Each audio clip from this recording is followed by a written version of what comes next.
किसी समय एक सुंदर जंगल हुआ करता। जंगल में सब पशु पक्षी एक साथ मिलजुल कर रहा करते। ये कहानी है दो चिड़ियों की जो इस जंगल में रहा करते। एक का नाम नीली था जो अमीर थी जिस कारण उसमें बहुत घमंड था। वही दूसरी चिड़िया का नाम पीली था। वह गरीब थी पर अपने जीवन में संतुष्ट थी और दूसरों की मदद किया करती। गरीब चिड़िया का घर उतना अच्छा नहीं था पर अमीर चिड़िया का घर बहुत आलीशान और सुंदर था। दोनों का घर पास पास में ही था। एक सुबह पीली चिड़िया जंगल में चुपचाप बैठी थी। उसी समय नीली चिड़िया वहां उड़ती हुई चली आती है। अरे पीली, अरे वो पीली, इधर क्या कर रही है? इतनी सुबह सुबह जंगल में अकेले क्यों बैठी है? हेलो नीली, कैसी हो? कुछ नहीं, बस घर में मन नहीं लग रहा था तो इसलिए बाहर चली आई। अरे हाँ, मैं तो भूल ही गई थी कि तुम गरीब हो। तुम्हारा घर भी उतना अच्छा नहीं है। आखिर ऐसे घर में कैसे तुम्हारा मन लगेगा? बेचारी पीली, लगता है तुम्हारी नसीब में गरीबी लिखी है। कुछ नहीं कर सकती तुम। वैसे मैं तो मजे में हूं। तू तो पूरी जिंदगी इसी गरीबी में बिताएगी। तुमने मेरा घर तो देखा ही होगा। चल, ठीक है, मैं चलती हूं। मुझे आराम करने जाना है। नीली ऐसे क्यों बोलती है मुझे? उसको ऐसे नहीं बोलना चाहिए था। हालांकि मैं गरीब हूं पर मैं अपनी जिंदगी में संतुष्ट हूं। मुझे और कुछ नहीं चाहिए। पीली चिड़िया भी अपने घर चली जाती है। फिर अचानक कुछ समय के बाद तेज बारिश होने लगती है। अरे लगता है बाहर तेज बारिश हो रही है। मैं तो अपने घर में सुरक्षित हूँ। मुझे घबराने की जरूरत नहीं। चलो मैं आराम करती हूँ। कुछ समय बाद जब बारिश कम हो जाएगी तो मैं खाने के लिए कुछ ले आऊंगी। अरे ये क्या हो रहा है? लगता है ऊपर से पानी टपक रहा है।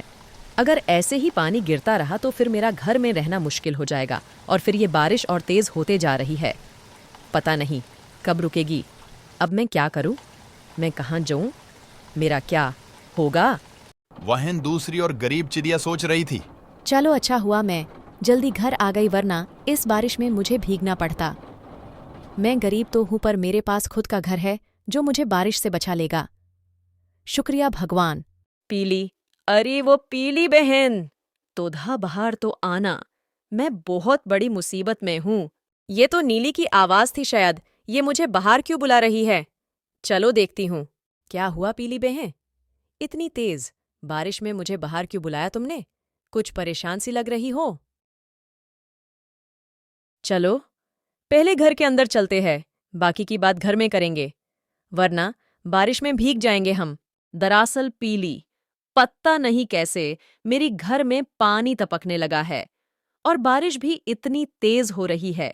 मेरा घर पे रहना खतरनाक होगा अगर पानी पूरा भर जाए तो। मुझे समझ नहीं आ रहा कि मैं क्या करूं अब। अच्छा, ये बात है। तुम्हें परेशान होने की जरूरत नहीं है। जब तक तुम्हारा घर ठीक नहीं हो जाएगा और बारिश रुक नहीं जाएगी तब तक तुम मेरे घर पे रह सकती हो। जब तक तुम्हारा मन चाहे तुम रह सकती हो। तुम्हारा बहुत बहुत शुक्रिया पीली। मैं हमेशा तुम्हारी गरीबी का मजाक उड़ाती रही, लेकिन तुमने फिर भी मेरी हेल्प की, वो भी बिना एक पल भी सोचे। तुम सच में बहुत अच्छी हो पीली। मैं अपनी गलतियों की माफी मांगती हूँ। मुझे तुम्हें ऐसे नहीं बोलना चाहिए था। मुझे माफ कर दो। अरे कोई बात नहीं नीली। मुश्किल वक्त में पड़ोसी ही तो एक दूसरे के काम आता है। तो दोस्तों, हमें इस कहानी से यह सीख मिलती है कि हमेशा मुश्किल में दूसरों की हेल्प करनी चाहिए। किसी गरीब का मजाक नहीं उड़ाना चाहिए। इंसान को पैसों से नहीं, दिल से अमीर होना चाहिए।